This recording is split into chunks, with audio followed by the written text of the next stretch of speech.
Welcome back all of you to our channel physics tech by Aidian. इस channel पे आपको physics की classes मिलती हैं और साथ साथ मैथ की क्लासेस भी मिल रही हैं।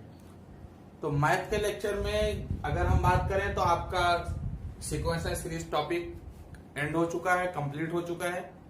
फिजिक्स में भी आपको कुछ लेक्चर्स मिल चुके हैं और आगे अब बहुत जल्द जो भी टॉपिक बचे हुए हैं वो भी कवर करने की कोशिश की जा रही है।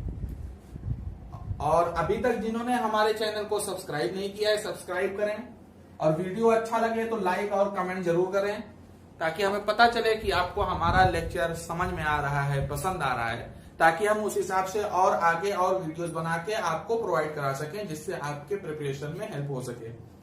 तो अभी जो हमारा मैथमेटिक्स का जो सेशन चल रहा है, मैथमेटिक्स में हमारा चल रहा है ट्रिगोनोमेट्री। ट्रिगोनोमेट्री पे ऑलरेडी 2 लेक्चर हो चुके हैं। पहले लेक्चर में मैंने आपको एंगल्स के बारे में बताया था, एंगल्स क्या होते हैं, उनको मेजर कैसे किया जाता है, उनको किन किन फॉर्म में मेजर किया जा सकता है। जो हमारा सेकंड लेक्चर था उसमें मैंने आपको बताया था ट्रिगोनोमेट्रिक रेशियोज के बारे में, जैसे साइन थीटा की वैल्यू क्या होती है, कॉस थीटा की वैल्यू क्या होती है। तो वो तो आपने सारे फार्मूले देख लिए थे और उस पर कुछ क्वेश्चंस भी देख लिए थे कि अगर आपको किसी एक रेशियो का वैल्यू दे दिया जाए तो बाकी जो 5 बचते हैं उनकी वैल्यू कैसे निकाली जाएगी। तो आज हम बात करने वाले हैं, सबसे पहले हम आपको जो एंगल्स होते हैं उसमें उसके सारी वैल्यूज का एक चार्ट देने वाले हैं। तो जो याद कर सकें वो याद कर लें और जो नहीं याद कर सकते उनके लिए हम एक आसान सा ट्रिक देने वाले हैं कि उसको अगर याद ना हो तो भी आप एग्जाम में उसकी वैल्यू को 1 मिनट के अंदर आप सारी वैल्यूज लिख सकते हैं। तो वो भी आपके लिए हेल्पफुल होगा। तो आइए स्टार्ट करते हैं ट्रिगोनोमेट्रिक रेशियोज के डिफरेंट एंगल्स के बारे में, जो हमारा मेन एंगल्स हैं, जैसे 0 डिग्री, 30 डिग्री, 45 डिग्री, ये जो हमारे इंपॉर्टेंट एंगल्स हैं, values of important angles in trigonometric ratios। Trigonometric ratio में जो हमारे मेन इंपॉर्टेंट वाले जो एंगल्स हैं उनकी वैल्यू मैं आपको बताने वाला हूं आज। तो इसके लिए एक चार्ट के रूप में इसको हर जगह याद रखा जाता है, तो आप लोग भी चार्ट के फॉर्म में इसको याद रखिए। साइन, कॉस, टैन, कॉट, सेक और कॉसेक, यही 6 मैंने आपको बताया था और अब उन्हीं 6 के एंगल्स के बारे में आपको बताने वाला हूं कि उनकी वैल्यूज कितनी होती हैं।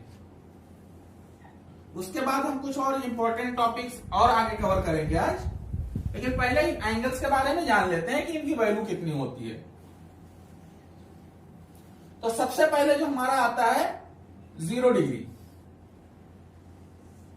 उसके बाद आता है 30 डिग्री, फिर आता है 45 डिग्री, उसके बाद आता है 60 डिग्री और लास्ट में आता है 90 डिग्री। हम 90 डिग्री तक की वैल्यूज को याद रखेंगे और अगर उसके आगे जरूरत पड़ती है तो हम इन्हीं वैल्यूज का हेल्प लेंगे और आगे की वैल्यूज को हम बताते चलेंगे। आगे हम आपको ये भी बताएंगे कि अगर आपको 300-400 डिग्री की वैल्यू निकालनी हो तो कैसे निकाला जाता है, लेकिन वो आज नहीं हो, फिर हम किसी और लेक्चर में आपको बताएंगे जब हम उसका डिस्कशन कर रहे होंगे। लेकिन अभी फिलहाल आपको ये जो मेन है, जो सबसे मेन वाले हैं, इनको याद रखना जरूरी है। तो अब लोगों को ये चार्ट याद रखना तो भारी काम है, तो इसीलिए हम इसका जो सबसे बेसिक सा मेथड है वो आपको बताते हैं कि अगर आपको याद ना हो रहा हो तो एग्जाम में आप इसको सबसे पीछे वाले पेज पे चार्ट ही बना लें पहुंचते ही, ताकि जहां भी जिसकी वैल्यू की जरूरत पड़े उसको वहां पे पुट करते चले। तो इसका जो सबसे आसान सा तरीका है वो है, आप यहां पे काउंटिंग लिख लीजिए, 0, 1, 2, 3 और 4, ये ऐसे आप लिख लिए। अब आपको क्या करना है, सारी वैल्यूज को 4 से डिवाइड करना है। अब हर एक को हम 4 से डिवाइड करते चल रहे हैं।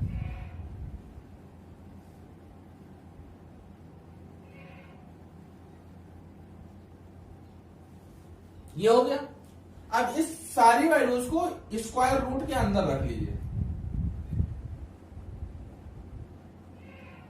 ये जो वैल्यू आपकी बनती है ये साइन की वैल्यूज है। तो इसमें आपको क्या करना है, यहां तो 4 और 4 कैंसिल आउट हो गया, 1 बचा, तो साइन 90 की वैल्यू 1। ये देखिए 0 को जब 4 से हमने डिवाइड किया तो 0, अब 0 का स्क्वायर रूट निकालेंगे तो 0, क्योंकि 0 को मल्टीपल में कितना है, 0 का आप कोई सा भी रूट निकालिए, क्यूब रूट हो, 4th रूट हो, 5th रूट हो, कोई भी रूट निकालेंगे तो 0 आएगा। यही हाल 1 का है। 1 का भी पावर कुछ भी हो उसकी वैल्यू 1 ही आने वाली है। अब यहां पे देखिए 1 ऊपर 1 है और नीचे 4 है, डिवाइड तो नहीं हो सकता, आएगा भी तो पॉइंट में आएगा, हमें पॉइंट में वैल्यू नहीं लिखनी है। तो 1 का स्क्वायर रूट 1, 1 का स्क्वायर रूट है 1 और 4 का स्क्वायर रूट हो गया 2। तो इस तरह से साइन 30 की जो वैल्यू है वो हो गया 1/2। ऐसे इसमें देखिए 2 और 4 2 टाइम्स कैंसिल आउट हो गया, तो ऊपर क्या बचा 1, तो 1 का स्क्वायर रूट 1, नीचे क्या है 2। अब 2 का स्क्वायर रूट तो निकल नहीं सकता, तो इसको स्क्वायर रूट में ही लिख देते हैं। तो साइन 45 की वैल्यू कितनी हो गई 1/√2। ऐसे 60 का देखिए 3 का तो स्क्वायर रूट निकल नहीं सकता, तो इसको स्क्वायर रूट में ही लिख दीजिए, और 4 का स्क्वायर रूट 2। तो ये आपका साइन का वैल्यू बन गया। अब आपको पता है कि अगर आपको साइन की वैल्यू पता हो तो बाकी 5 आप निकाल सकते हैं। तो आप उस मेथड से भी निकाल सकते हैं, जैसे कल के लेक्चर में मैंने आपको क्वेश्चन कराया था कि एक साइन किसी की चीज की वैल्यू दीजिए, मान लीजिए उसमें साइन x का दिया हुआ था। अब मैंने आपको क्या कहा कि मैंने आपको साइन 30 दे दिया, तो अगर मैंने आपको साइन 30 दे दिया तो cos 30, tan 30, sec 30, cos 30 सब निकाल सकते हैं। तो वही काम करना है, साइन 0 का लेकर के सारे 0 के निकाल सकते हैं, साइन 30 लेके सारे 30 निकाल सकते हैं ट्रायंगल बना के, लेकिन इतना टाइम हम वेस्ट नहीं करना चाहते। तो इसका जो सबसे आसान सा तरीका बनाने का, उसको क्या करते हैं, इसको पलट के लिख दीजिए, cos बन जाएगा। मतलब जो cos 90 है, मतलब जो साइन 90 है वो cos 0 हो जाएगा, क्योंकि ये कॉम्प्लीमेंट्री एंगल है। इसे एक ट्रायंगल देखिए, जब हम इस एंगल की बात करते हैं, ये तो 90 डिग्री है, तो ये और ये इन दोनों का सम होकर 90 डिग्री बनेगा, क्योंकि एक ट्रायंगल का जो फुल एंगल होता है, टोटल एंगल होता है ट्रायंगल का, वो 180 डिग्री होता है। तो ये अगर 90 डिग्री हो गया तो बाकी दोनों का जो सम आने वाला है वो 90 डिग्री आने वाला है। तो इसलिए हमें क्या पता है कि इन दोनों का सम होकर के आपके पास 90 डिग्री ही आने वाला है, मतलब ये दोनों कॉम्प्लीमेंट्री एंगल है। मतलब अगर साइन मान लीजिए ये आपका 30 डिग्री है तो ये 60 डिग्री होगा, सिंपल सी बात है। अगर ये 30 है तो ये 60 होगा। तो अगर आपके पास साइन 30 यानी ये अपॉन ये, यही तो हुआ साइन 30, अपोजिट अपॉन हाइपोटेनियस। अगर साइन 30 आपके पास ये आया है, ये दोनों का कॉम्बिनेशन है, तो cos 60 क्या होगा। अब जब हम 60 डिग्री बात कर रहे हैं, मतलब इस वाले एंगल की बात कर रहे हैं, तो cos इस वाले एंगल की बात करेंगे तो हमारा एडजेसेंट साइड तो ये हो जाएगा, ये तो अपोजिट साइड हो गया ना, तो cos 60 भी वही आ जाएगा।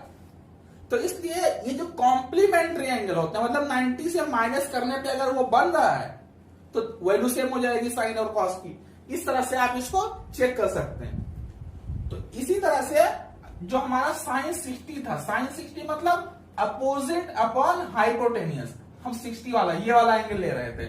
तो अब क्या होगा कि जब हम कॉस के लिए आएंगे तो कॉस 30, अब 60 का कॉम्प्लीमेंट्री एंगल कौन सा हुआ 30, तो कॉस 30 की भी बात करेंगे तो हमारा ये साइड जो है वो एडजेसेंट साइड बन जाएगा। तो कॉस 30 की जो वैल्यू होगी वो साइन 60 की इक्वल हो जाएगी। तो साइन 60 की जो वैल्यू थी वही कॉस 30 की हो गई। अब 45, मतलब यहां भी 45 तो यहां भी 45, दोनों एंगल सेम, दोनों साइड सेम, तो हाइपोटेनियस तो डिवाइड में आने वाला है, उसको रहने दो, मतलब वैल्यू सेम है ना, कहने का मतलब ये वैल्यू सेम है, हाइपोटेनियस तो दोनों के लिए एक ही आने वाला है। तो इसलिए 45 पे वैल्यू सेम हो जाएगी आप किन्हीं भी दो कॉम्प्लीमेंट्री टर्म की बात करेंगे तो। ऐसे ही जो साइन 30 था वो हमारा कॉस 60 बन जाएगा, और साइन 0 cos 90 बन जाएगा। ये वाला जो 0 और 90 वाले डेरिवेशन की बात है उसको हम आपको जब हम ट्रिग्नोमेट्री सर्कुलर सिस्टम में डिस्कस करेंगे तब आपको समझाएंगे, तो वो आपको ज्यादा अच्छे से समझ में आएगा। अब बात करते हैं tan की। तो आपने पढ़ा होगा लास्ट लेक्चर में कि tan थीटा जो होता है वो sin theta upon cos theta होता है। अब ये कैसे होता है, अगर उस लेक्चर में आपने ध्यान न दिया हो या मैं बताना भूल गया हूं तो यहां पे ध्यान दीजिए कि ये कैसे होता है। आपने जो बेसिक वाला फॉर्मूला है उसी को हम यूज करेंगे। साइन थीटा क्या होता है, अपोजिट अपॉन हाइपोटेन्यूस, और कॉस थीटा क्या होता है, एडजेसेंट अपॉन हाइपोटेन्यूस, और tan थीटा क्या होता है, अपोजिट अपॉन एडजेसेंट। तो यहां से पता चलता है कि अगर इन दोनों को डिवाइड किया जाए तो हाइपोटेन्यूस तो कैंसिल आउट हो जाएगा, बचेगा क्या, अपोजिट अपॉन एडजेसेंट, यही तो tan थीटा है। तो tan थीटा की वैल्यू हम साइन और कॉस को डिवाइड करके निकाल सकते हैं। तो यहां पे भी वही करेंगे, जब 0 को हम 1 से डिवाइड करेंगे तो 0 आ जाएगा, इसको डिवाइड करेंगे तो देखिए नीचे का 2 और 2 कैंसिल आउट हो जाएगा, तो बचेगा क्या, 1/√3। यहां पे दोनों सेम है, कैंसिल आउट होकर 1 बचेगा, यहां पे 2 और 2 कैंसिल आउट हो जाएगा, √3। जब 1 को 0 से डिवाइड करेंगे तो वो नॉट डिफाइंड आएगा, क्योंकि 1/0 नॉट डिफाइंड है, डिफाइन ही नहीं है। 0 से डिवीजन डिफाइन नहीं होता है। अब कॉट में क्या करेंगे, इसको फिर से उल्टा करके लिख दीजिए।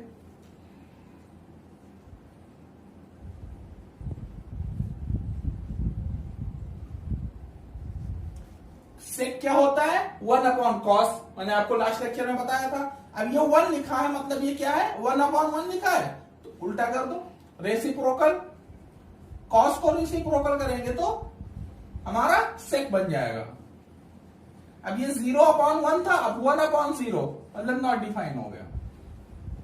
और इसी तरह से इसको आप यहां पे कॉसेक की भी वैल्यू लिख सकते हैं। उम्मीद है आपको ये समझ में आया होगा कि एंगल को हम कैसे, ये सारे एंगल को हम कैसे याद कर सकते हैं, क्योंकि याद करना बहुत जरूरी है। बिना इसको लर्न किए आप क्वेश्चन ट्रिग्नोमेट्री के तो आगे नहीं बढ़ा सकते। ट्रिग्नोमेट्री के क्वेश्चंस बहुत इंपॉर्टेंट हैं और आप इनको, मतलब ये सिर्फ ट्रिग्नोमेट्री में ही यूज नहीं होते, बल्कि कई जगह यूज होते हैं, इसलिए आपके लिए ये ज्यादा इंपॉर्टेंट हो जाते हैं। तो हम क्या करते हैं, अब आपको इसके कुछ क्वेश्चंस कराने की कोशिश करते हैं इन्हीं के बेसिस पर। मतलब आपने ये जो एंगल की वैल्यूज देख ली है, एंगल की वैल्यूज पे हम आपके लिए कुछ क्वेश्चंस लेकर के आए, क्योंकि ये बहुत ही बेसिक से क्वेश्चंस हैं। तो आपको 11th की बुक में तो शायद ना मिले, लेकिन आपको ये 10th की बुक में जरूर मिल जाएंगे। तो मैंने ये क्वेश्चन एक्चुअली प्रैक्टिस करवाने के लिए 10th की बुक से ही उठाया है। तो देखते हैं ये क्वेश्चंस क्या है। बहुत ही बेसिक से क्वेश्चन है, करना कुछ यही नहीं कि वैल्यूज को पुट करना है, वैसे प्रैक्टिस के लिए लेकर के आया हूं।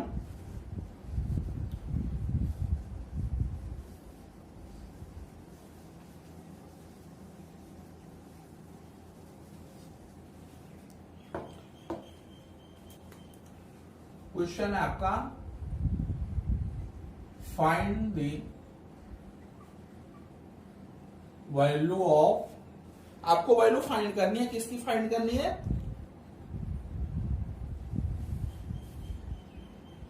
Sign square π/6 plus cos square π/3 minus tan square π/4। Basic सा क्वेश्चन है, मतलब आपने जो अभी कॉन्सेप्ट पढ़ा, जो वैल्यूज पढ़ी हैं, उन्हीं को पुट कर देना है और कुछ नहीं करना है। बेसिक सा क्वेश्चन है, अपने एंगल का यूज क्या है उसी के लिए क्वेश्चन लेकर के आया हूं आपके पास। अब π/6 मैंने आपको लास्ट लेक्चर में ये जो हमारा रेडियन है और डिग्री है दोनों समझा दिया था, जो आपका पहला लेक्चर हुआ था ट्रिग्नोमेट्री का, ताकि आपको ये एंगल्स कन्वर्ट करते आए। तो पाई बाई 6 को अगर हम डिग्री में कन्वर्ट करेंगे तो आएगा हमारा 30 डिग्री। तो ये आ गया साइन स्क्वायर 30 डिग्री। अगर पाई बाई 3 को कन्वर्ट करेंगे तो आएगा 60 डिग्री, और पाई बाई 4 को कन्वर्ट करेंगे तो आएगा 45 डिग्री। अब इसमें कुछ नहीं करना है, वैल्यू पुट करना है। साइन 30 की वैल्यू 1/2 और cos 60। अब साइन 30 और cos 60 दोनों सेम है, कॉम्प्लीमेंट्री एंगल है। और tan 45 की वैल्यू 1। अब इसको स्क्वायर कर देते हैं। 1/4 प्लस 1/4 माइनस 1, 1/4 ऐड करेंगे तो 1/2 आएगा, उसमें से 1 माइनस होगा तो -½ इसका आंसर आएगा। तो ये एक बहुत ही बेसिक सा क्वेश्चन था जो मैं आप लोगों के लिए लेकर के आया था, क्योंकि ये कोई बहुत ही टफ क्वेश्चन नहीं था। तो आई थिंक आपको ये जो वैल्यूज रखने के क्वेश्चंस होते हैं वो आपको समझ में आ गया होगा इस एक क्वेश्चन के बाद। अगर ऐसे क्वेश्चंस आपको मिलते हैं तो आपको कुछ नहीं करना है, सिर्फ वैल्यूज आप पुट कर दीजिए बस, और ऐसे क्वेश्चंस आपको मिलते रहेंगे। जब भी आप क्वेश्चन करने के लिए आएंगे तो ऐसे क्वेश्चंस आपको 12 मिलते रहेंगे। तो ऐसे क्वेश्चंस में आपको कुछ नहीं करना है, सिर्फ आपके पास जो वैल्यूज दी हुई हैं उनको पुट कर दीजिए बस।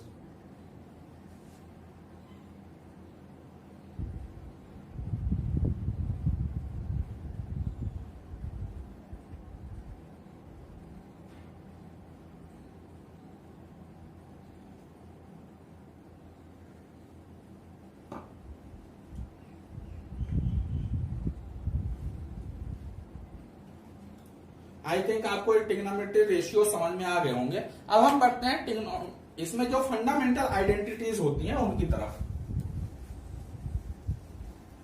कई सारे फार्मूले होते हैं, कोई टफ फार्मूले नहीं है, बस आपको याद रखना है उनको, या इसको फंडामेंटल आइडेंटिटीज बोलते हैं, या कभी कभार ट्रिग्नोमेट्रिकल आइडेंटिटीज भी बोल देते हैं।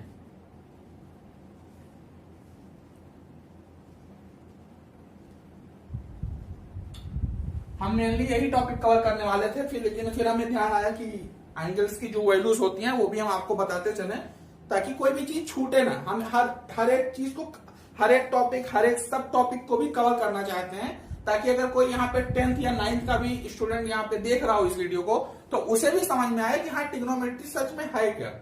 ट्रिग्नोमेट्री एकदम बेसिक सा अभी मैं पढ़ा रहा हूँ, जो एक्चुअली देखा जाए तो अभी 9th या 10th लेवल का ही है।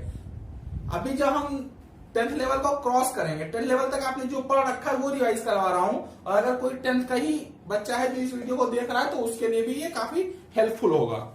तो अब मैं आपको आइडेंटिटीज के बारे में बताने वाला हूं, जो निकलता, जिसका डेरिवेशन बहुत ही सिंपल सा है, थ्रू पाइथागोरस थ्योरम। ये हमारा एंगल थीटा है, तो अगर ये थीटा है तो ये क्या होगा हमारा अपोजिट साइड, ये हो जाएगा हमारा एडजेसेंट साइड, और ये हो जाएगा हमारा हाइपोटेनियस। तो अब हम यहां पे पाइथागोरस थ्योरम लगाने वाले हैं। तो पाइथागोरस थ्योरम से हम पहली आइडेंटिटी जो प्रूव करने वाले हैं थ्रू पाइथागोरस थ्योरम, वो क्या है, AB square plus BC square equal to AC square. ये तो हो गया पाइथागोरस थ्योरम। अभी हम 3 आइडेंटिटीज यहां पे प्रूफ करने वाले हैं, तीनों का स्टार्टिंग पॉइंट हमारा यही है। तो AB square plus BC square is equal to AC square. अब हम क्या करेंगे, इसको AC स्क्वायर से डिवाइड कर देते हैं। तो ये क्या बन जाएगा, AB upon AC square. Square है ना, ऊपर भी स्क्वायर नीचे भी स्क्वायर, तो एक ही बार में स्क्वायर लिख दे रहा हूं। ऐसे ही BC अपॉन AC का स्क्वायर, और इधर क्या हो जाएगा 1 AC square upon AC square, मतलब कैंसिल आउट होकर 1 बन जाएगा। अब देखिए AB upon AC, AB upon AC क्या बना, एडजेसेंट अपॉन हाइपोटेनस। क्या होता है, cos थीटा, cos थीटा का स्क्वायर। ऐसे ही देखिए BC अपॉन AC मतलब अपोजिट साइड अपॉन हाइपोटेनस, क्या होता है, साइन थीटा। तो ये बन गया हमारा साइन थीटा का स्क्वायर इज इक्वल टू 1।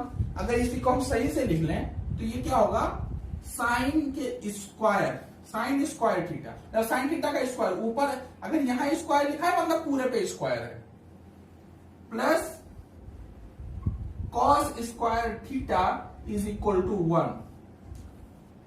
ये हमारी बनती है पहली फंडामेंटल आइडेंटिटीज। तो इस फार्मूले का यूज आपको कितनी बार करना पड़ेगा, ट्रिग्नोमेट्री नहीं, कहीं और जगह जहां पे ट्रिग्नोमेट्री का यूज हो रहा है वहां पे इस फार्मूले का यूज हो ही जाता है। तो इसलिए आपको ये याद रखना है। डेरिवेशन इसलिए बता रहा हूं ताकि कभी भूल जाए तो वहां पे आप इसको यूज कर सकें। अब मैं आपको अगला आइडेंटिटीज बताने जा रहा हूं। ये तो आपका पहला हो गया जिसमें AC स्क्वायर से डिवाइड किया गया था, ये आपका पहला था इसमें AC स्क्वायर से डिवाइड किया गया था। अब दूसरा बताता हूं, स्टार्टिंग पॉइंट हमारा यही है। अब इसमें हम क्या करेंगे, AB स्क्वायर से डिवाइड कर देते हैं। किससे, AB स्क्वायर से डिवाइड कर देते हैं। तो ये हो जाएगा हमारा 1 और ये हो जाए, ये हमारा 1 हो गया और ये हो जाएगा BC अपॉन AB का square is equal to AC upon AB का स्क्वायर। अब देखिए BC upon AB opposite side upon adjacent side क्या होता है, tan थीटा। तो 1 plus tan square theta is equal to AC upon AB, hypotenuse upon adjacent क्या होता है, सेक थीटा। तो यहां पे स्क्वायर लगाया तो स्क्वायर भी लगा लेते हैं, तो क्या हो गया, सेक स्क्वायर थीटा। पहला वाला मैंने आपको काफी डिटेल में लिख के बताया था, लेकिन अब थोड़ा आपका टाइम बचाने की कोशिश करता हूं। मेन चीज है हमारा इस फार्मूले तक पहुंचना और आपका ये फार्मूला याद रखना। तीसरी वाली आइडेंटिटी भी आपको यही साथ साथ में बताता चलता हूं। यहां पे हमने क्या किया, AB स्क्वायर से डिवाइड किया, आपकी बार BC स्क्वायर से डिवाइड करते हैं। 3 टर्म था, तीनों से एक बार डिवाइड करेंगे, 3 अलग अलग फार्मूले मिल जाएंगे। तो इस बार क्या बन जाएगा, AB अपॉन BC का square plus 1 is equal to AC upon BC का स्क्वायर। तो AB upon BC adjacent upon hypotenuse क्या होता है, कॉट थीटा। तो cot square theta plus 1 equal to AC upon BC, hypotenuse upon opposite side क्या होता है, कॉसेक थीटा। तो ये हमारे जो 3 फार्मूले हैं इनको बेसिकली याद रखना है। अब मैं आपको 1-2 क्वेश्चंस कराने वाला हूं इन्हीं फार्मूलों के ऊपर, ताकि आपके पास इनकी प्रैक्टिस अच्छे से हो जाए। अगर कभी भी एग्जाम में ऐसे क्वेश्चंस आपसे टकराएं तो आप उनको देख के डरे नहीं, बल्कि उन्हें आप चुटकियों में सॉल्व कर सके। तो इसीलिए मैं कुछ क्वेश्चंस आपके पास लेकर के आया हूं, ताकि ये जो फार्मूले आपने पढ़े हैं ये आप याद तो कर ही लेंगे, ऐसा मुझे पूरा उम्मीद है। तो इन पे आप एक क्वेश्चन करके देखें ताकि आपको ये याद हो। अभी आपने जो फंडामेंटल आइडेंटिटीज का कॉन्सेप्ट पढ़ा है उसी पे मैं 1-2 क्वेश्चन करवा देता हूं आपको, ताकि आपको ये समझ में आ जाए कि अगर ऐसे क्वेश्चन, इसके तो क्वेश्चन बहुत आसान होते हैं, मेनली 10th लेवल पे होता है, लेकिन कभी कभार IIT JEE में भी आ जाते हैं। तो हम एक बेसिक सा क्वेश्चन करते हैं, उसके बाद एक IIT लेवल का क्वेश्चन करेंगे। तो क्वेश्चन है आपका, इसको सिंप्लीफाई करना है, cos A upon 1 plus sign A plus 1 plus sign A upon cos A। Simple सा क्वेश्चन है, करना कुछ नहीं है, एलसीएम लेकर के इसको सॉल्व कर देना है और एक फाइनल आंसर हमें दे देना है। तो देखते हैं एलसीएम लेकर के क्या बनता है। इसका एलसीएम क्या आ जाएगा, 1 plus sign A into cos A। अब जब इसका एलसीएम ले लिया तो अब ऊपर क्या होगा, यहाँ पे 1 प्लस साइन है तो 1 plus sign A cancel out हो जाएगा, कॉस A बचता है तो कॉस A से मल्टीप्लाई होगा तो क्या बन जाएगा, कॉस स्क्वायर A। और बिल्कुल ऐसे ही इसमें जब आएंगे तो कॉस ए कैंसिल आउट हो जाएगा, 1 प्लस साइन ए से मल्टीप्लाई होगा तो क्या बन जाएगा 1 प्लस साइन ए का होल स्क्वायर। तो 1 प्लस साइन ए के होल स्क्वायर को हम ओपन कर लेते हैं तो क्या हो जाएगा 1 स्क्वायर प्लस 2 साइन ए प्लस साइन स्क्वायर ए। अब देखिए यहां पे cos square a plus sine square ए, सबसे पहले हम 1 लिख लेते हैं तो क्या है 1 प्लस कॉस स्क्वायर है और साइन स्क्वायर है, इन दोनों को ऐड करिए तो साइन स्क्वायर है प्लस कॉस स्क्वायर है क्या होता है 1 होता है, तो ये भी 1 हो गया, बचा क्या प्लस 2 साइन ए अपॉन, इसको ऐसे ही रहने दीजिए, इसको मल्टीप्लाई मत करिएगा, इनटू कॉस। सिंप्लीफाई करना है तो हमें जो सबसे सिंपल तरीका लगेगा हम उसी से इसको सिंप्लीफाई कर देंगे। अब इसको ऐड करते हैं तो ये क्या हो जाएगा 1 प्लस 1 क्या बन जाएगा, ये बन जाएगा 2, तो 2 प्लस 2 साइन है, तो यहां से हम क्या करते हैं 2 कॉमन ले लेते हैं तो क्या बचा 1 plus sign A upon 1 plus sign A into cos A. तो अब क्या हुआ 1 प्लस साइन ए और 1 प्लस साइन ए कैंसिल आउट हो गया तो बचा क्या 2 इंटू 1 अपॉन कॉस ए।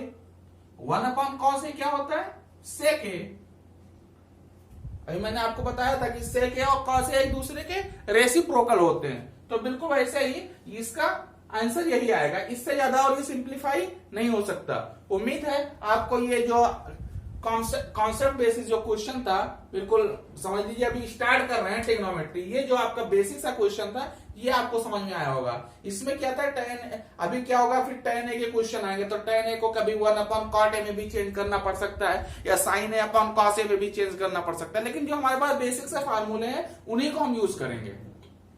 तो अगर आपको ये वाला क्वेश्चन अच्छा लगा हो, समझ में आया हो तो वीडियो को लाइक कर दें जो भी अभी देख रहे हैं, और वीडियो को अपने दोस्तों में शेयर करें और बताएं कि यहाँ पे आपको बेसिक कॉन्सेप्ट मिल रहा है। जो अभी अभी ट्रिग्नोमेट्री का चैप्टर स्टार्ट हुआ है, इसको हम धीरे धीरे इसका लेवल बढ़ाते हुए हम आईआईटी तक जाने वाले हैं। तो धीरे धीरे बढ़ाना क्या, अब हमने एक बेसिक सा क्वेश्चन कर लिया, अब बेसिक से क्वेश्चन आईआईटी में भी आते हैं। तो अगला क्वेश्चन मैं आपको जो कराने वाला हूं वो आईआईटी में आया हुआ क्वेश्चन है। क्वेश्चन है tan a upon 1 minus cot a plus cot a upon 1 minus tan a. ये आपका क्वेश्चन है जो आईआईटी में आया हुआ है 2013 में। 2013 में ये आईआईटी में आया हुआ क्वेश्चन है, इसको भी सिंप्लीफाई करना है। तो देखिए यहाँ पे क्या है 1 माइनस कॉट ए, यहाँ पे क्या है 1 माइनस tan है। अगर इसको भी हम 1 माइनस tan ए बना देते हैं तो एलसीएम लेने में बहुत आसानी हो जाएगी। तो क्या करते हैं कॉट ए को 1 अपॉन tan ए में चेंज कर लेते हैं। तो क्या करेंगे हम, या इस ऐसा रहने देते हैं tan a upon 1 minus 1 upon tan a plus इसको अभी ऐसे रहने दें cot a upon 1 minus tan a. पहले आप नीचे एलसीएम लीजिए, तो ये tan ए को ऊपर ऐसे ही रहने दीजिए और इसमें नीचे tan ए एलसीएम ले लीजिए। तो tan ए यहां पे मल्टीप्लाई हो जाएगा, तो ये क्या बन गया tan ए माइनस 1, और ये आगे इसको ऐसे रहने दीजिए cot a upon 1 minus tan a.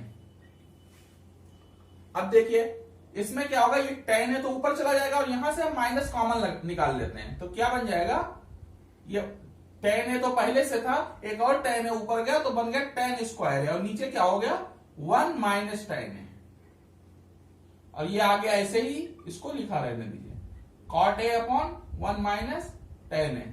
अब एलसीएम ले लीजिए। अब एलसीएम लेना बहुत आसान हो गया क्योंकि दोनों बना हुआ है 1 माइनस tan है। तो इसको और हम सिंप्लीफाई करेंगे तो इसमें आगे लिख लेते हैं, नहीं तो फिर नीचे जगह कम पड़ जाएगी।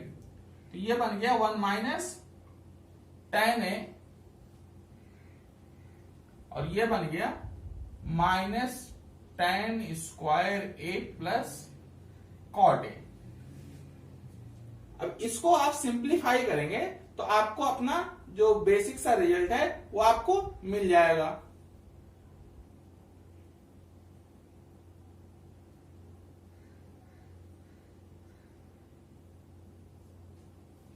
अब यहां पे हम क्या करते हैं, इस cot a को भी 1/10 में चेंज कर लेते हैं, फिर देखते हैं क्या कैंसिल आउट हो रहा है। तो 10 square a plus 1/10 a upon 1 minus 10 a, फिर इसको एलसीएम ले लेते हैं। अब ये 10 नीचे आ जाएगा, तो अब ये क्या बन गया, ये 10 मल्टीप्लाई होगा तो क्या बन जाएगा 1 minus 10 cube A upon 10 a और 1 माइनस 10 a। अब ये a cube minus b cube के फार्मूले से इसको ओपन कर लीजिए तो क्या बन जाएगा a माइनस बी, ये आपका बन गया a माइनस बी, फिर क्या बनेगा a square plus a b plus b square upon, इसको ऐसे रहने दीजिए 10 a और 1 माइनस 10 a। अब क्या हुआ 1 minus 10 a 1 minus 10 a cancel out हो गया, और इस 10 a को आप हर एक के नीचे डाल दीजिए, तो यहां से आपको एक बेसिक सा रिजल्ट मिल जाएगा। 1/10 a क्या बन गया cot a, 10 a ऊपर नीचे कैंसिल आउट, 10 स्क्वायर को 10 से डिवाइड करेंगे तो क्या बनेगा 10 a। इसको भी आप एज ए आंसर लिख सकते हैं, लेकिन अभी क्या है 10 में है, इसको और सिंप्लीफाई किया जा सकता है। इसको मैं इधर करके दिखाता हूं आपको। 1 को ऐसे साइड में छोड़ दीजिए, cot a को लिख सकते हैं cos a upon sin a, और इसको tan a को क्या लिख सकते हैं sin a upon cos a। इसको 1 को ऐसे रहने दीजिए और इसको एलसीएम ले लीजिए, sin a cos a। अब यहां से cos मल्टीप्लाई होगा तो क्या बन जाएगा cos स्क्वायर a, और sin मल्टीप्लाई होगा तो बन जाएगा sin स्क्वायर a। तो sin square plus cos square आपका हो गया 1, तो 1 अपॉन sin a और इंटू ऐसे अलग अलग लिख लीजिए ताकि आपको बाद में समझ में आ जाए। 1/sin a into cos a ही लिखा है, लेकिन मैंने इन दोनों को अलग अलग इंटू में लिख लिया है ये समझाने के लिए कि 1/sin a क्या बनता है cos a के, और 1/cos a क्या बनता है sec a। तो ये आपका एकदम सिंपल सा रिजल्ट हो गया, इससे ज्यादा और इसको सिंप्लीफाई नहीं किया जा सकता है। तो ये बेसिक सा क्वेश्चन था आपके फंडामेंटल आइडेंटिटीज के ऊपर, जो आपने अभी तक जो फार्मूले पढ़े sin square plus cos square equal to 1 उतने का ही यूज हुआ है। बाकी आपका जो बेसिक सा फार्मूला था tan theta equal to sin theta upon cos theta, cos theta equal to cot theta equal to cos theta upon sin theta, या sin cos जो है sec का रेसिप्रोकल होता है, sin का रेसिप्रोकल cosec होता है, cos का sec होता है, tan का cot होता है, उतना ही इसमें यूज किया गया है। और ये क्वेश्चन आईआईटी में आया हुआ क्वेश्चन है। अगर आप ऐसे ही प्रैक्टिस करेंगे तो आप डेफिनेटली आईआईटी जेईई क्रैक कर सकते हैं। और बोर्ड में ऐसे क्वेश्चन आते रहते हैं क्योंकि ये टाइम टेकन क्वेश्चन है। बोर्ड में आएगा तो आपको स्टेप बाय स्टेप करके दिखाना है, और आईआईटी में आएगा तो आप इसको कई सारे स्टेप इसमें गायब करके जल्द से जल्द आंसर तक पहुंच सकते हैं। उम्मीद है आपको ये वीडियो समझ में आया होगा। अगर समझ में आया है तो वीडियो को लाइक करें, शेयर करें, और जिन्होंने अभी तक हमारे channel physics tech by IITian को सब्सक्राइब नहीं किया है वो सब्सक्राइब कर लें। फिर मिलते हैं अगले वीडियो में अगले नए टॉपिक के साथ। Thank you.